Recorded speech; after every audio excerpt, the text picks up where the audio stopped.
Hold up a second. You're telling me that the master of momentum day trading, Ross Cameron, lost $16,000, that he let his emotions get the best of him, that he broke every single rule, chased a stock, did everything wrong, and lost $16,000? You must be kidding me. We're talking about this crazy idea that the master Ross Cameron somehow lost $16,000 a day. Talking about it in this video, so stay tuned. Ross has been on YouTube for 4 years now, and he's been doing it basically just every day. He's got a lot of stuff going on. He's grown multiple accounts. He's done a lot of stuff. And, I've actually been watching Ross's videos for quite some time.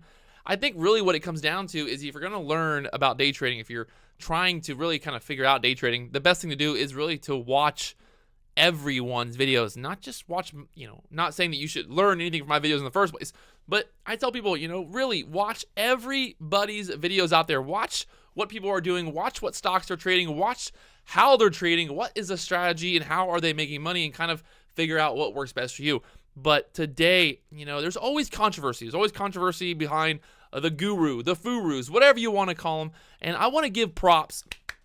I want to give props to Ross. I think Ross is, he's an aggressive trader. He's got, a big following behind him. He's got a lot of equity. He can buy, 10, 20,000 shares, and he can really, make some moves, and he can make a lot of money. He lost $16,000 a day, which, comparing it to his other days where he's made $20,000, $30,000 in one day, it's not that big of a deal.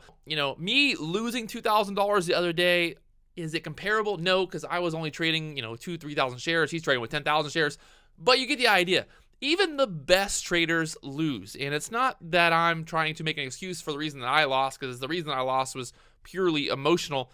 And I think today, after watching Ross's video, he talked about the same issues, being in the red, trying to get the money back. He was up $7,000. He was greedy. He forced a trade, and he ended up losing even more money because he did not take profit. And I've had those days. I've had days where, I might lose $500, and then on the next trade, I might be up $500, but then I tell myself, no, I want to hold for a bigger winner. I want to get back in the green. And then all of a sudden, I'm actually cutting for another loss, and then I'm down $700, $800 in the day. So really, it's difficult. It's really difficult to battle the emotions, because I think even when you have everything lined up, when you got every single base covered, your emotions, if you can't control your emotions, they're going to get you. And I'll be honest, I'm an emotional person. People always talk about emotions, talk about different things. And I've never been one to deny that I'm definitely emotional and definitely a little bit of a gambler. Definitely got some gambling in my blood. And I've talked about that. I've talked about how, I'm trying to fight the FOMO, trying to fight the gambling, and really just try to hone in a strategy, hone in an idea here and focus and make some things happen.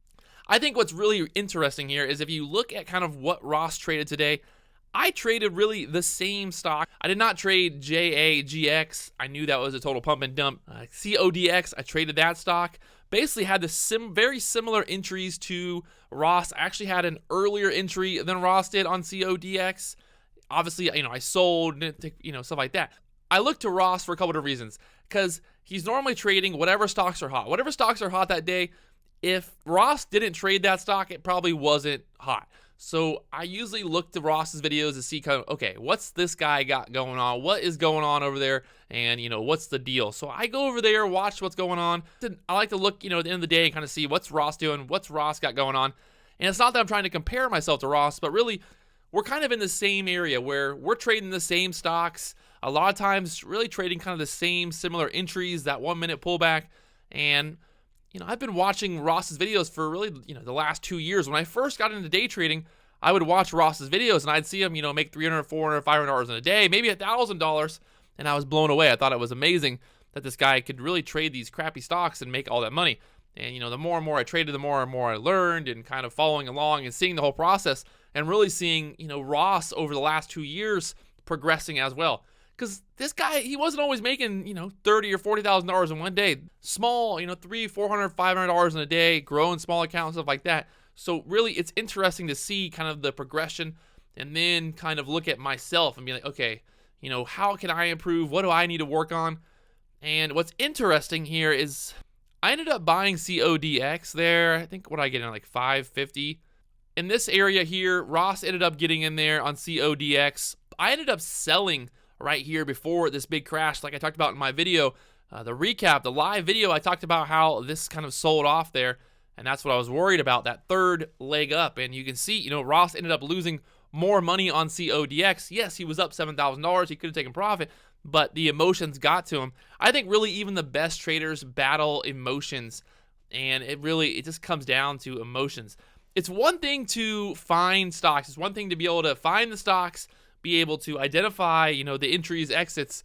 The other thing is to battle the emotions. And a lot of times these stocks do things totally opposite of what we thought they would do.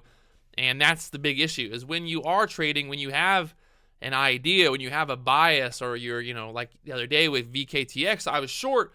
Everything told me, you know, oh, this thing's gonna pull back. It's gonna pull back. It's got the resistance. It's got triple top. It's a triple top. When everything goes totally opposite from what you planned or what you thought would happen, that's really when you get screwed up. That's why I got so kind of emotional with VKTX, because I was like, oh, it's gotta pull back. This has to pull back. I know it's gonna pull back. Well, it ended up going to $10 later on in the day. I think that's really the big issue, is when we get into these trades and we have this idea that we think, okay, this is what's going to happen, and then the totally exact opposite happens.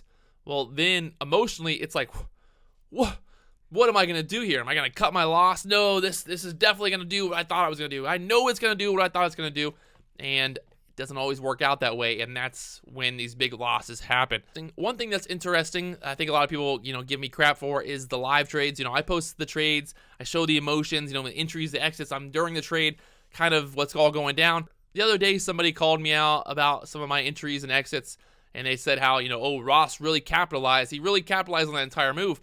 Well, then I went and watched Ross's video, and he was scalping that move. Yeah, there was a dollar move, but he was scalping basically 10 cents, 10 cents, 10 cents, scalping that move. Very similar to what I did, but I just didn't continue to scalp.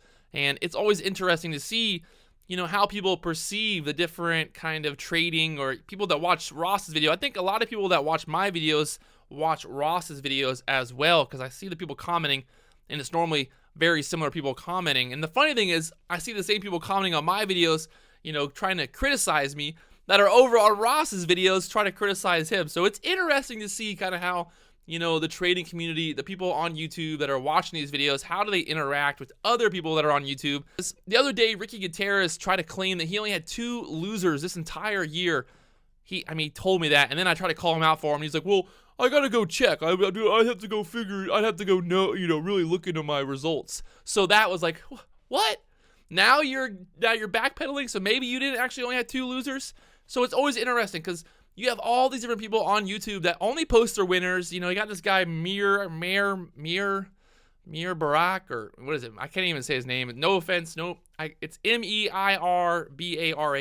People call him out because they are in his chat room. He has a loser in the chat room, but then he doesn't post the video of him losing. He only posts his winners. It's always interesting to see just kind of the different dynamics, the different channels. I have never paid for any day trading courses or anything like that. Really, it's just all there. It's all online. You can learn as much as you really want to. The more you spend time just learning and watching and, you know, really just studying, I guess, I think you can really kind of figure out what works best. And I think it's good that people like Ross are posting their losers, so it shows people that even the best traders in the world do have losses. Even the best traders in the world fight their emotions.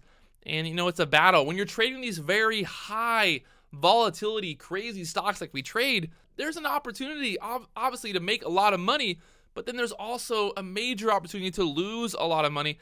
And that's kind of the battle, the emotional battle of, you have to be able to cut your losers, because these stocks that we are buying and selling, they are not stocks that we are holding. They are not stocks we're investing in. It's just a battle. It's just a battle of really just controlling your emotions and fighting the emotions and keeping them all in check. And at the end of the day, it's like Friday, boom, I had $450, made a great day. You know, I had $450. I could have made more, but fine, I made $450. Now it's like, okay, Monday, time to do it all over again. Day trading is the only job in the world where you go to work, and even if you work all day long, 8 hours, you put in all the work, all the effort, you might still come home empty-handed, or even worse, you might lose money. So it's really I guess maybe if you're a fisherman too, that's kind of the same situation. If you're a fisherman, you might go out and try to fish and not catch any fish. But back, really when it comes down to it, day trading is a thing where you can put all the effort into it. You can do all the work. You can spend all the time in front of the computer. But at the end of the day, the emotions, if you can't handle it, if you can't keep it in check, you're going to get wrecked. And Thursday, I got wrecked. Emotionally, yeah, I lost money. It wasn't great. I kind of realized I screwed up. I did bad, blah, blah, blah. But at the same time, at the end of the day, I was fine with it. I moved on Friday. I did not let it affect me. And that's really what it comes down to. I think you just have to kind of figure out your pain tolerance of how much money can you lose before you're really depressed or, something even worse. The last thing I'd want to see is somebody get hooked on to day trading and do something, really drastic. I don't even want to put the idea out there into the universe, but, people do bad things. People get very emotional about money. If you can't handle the emotion of losing possibly a lot of money, then day trading definitely is not something you should do. You should stay far away from day trading if you can't handle the idea of losing basically everything that you have in your account. And I know people are going to go, oh yeah, but if you manage your risk, you won't ever lose. But I've seen crazy things happen. I've seen stocks that were totally fine, going up, trending, and then boom, they get halted and they reopen $3 lower. I've seen it happen. So you always just need to understand that the risk is there. And if you ever, really kind of get emotional enough to the point that you would want to do something bad or harm yourself or harm somebody else, please reach out to somebody else. You can email me. Honestly, I would help anybody out there who is on that point of where they're like, it's getting gnarly. So please, if you ever get to that point where you get emotional to that, if you ever get that emotional, please reach out to somebody, tell somebody. There's always somebody else out there to help. I'm not sure how this video got to that point, but really this is all just about emotions and just talking kind of about seeing, Ross had that big loser and listening to what Ross had to say. It really just came down to emotions. He had a bad day, not because he's a bad trader or not because he's forcing the trades. I mean, a little bit of forcing trades, but really it was the emotion and him not cutting his losers or him not, identifying the right opportunities. And Ross has been doing this for years now, and he's seen every kind of up and down. He's seen all different setups. So the guy has the experience. He knows what he did wrong. He knows what to do. But really, the emotion still got to him. And that's really what it comes down to. I think, identifying your emotions and understanding, what those emotions can do. And, I've always been honest. My emotions, I let them get the best of me sometimes. I definitely do. And, I'm not ashamed to say that I have emotions. We all have emotions.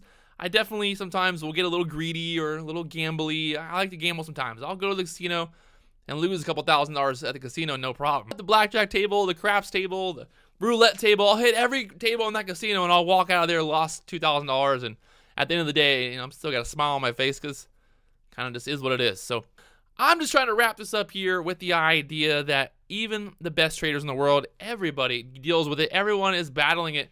Emotions, it's there, it's happening.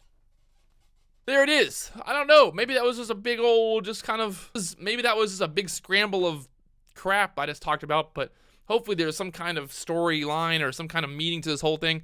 But really, it comes down to emotions. Emotions.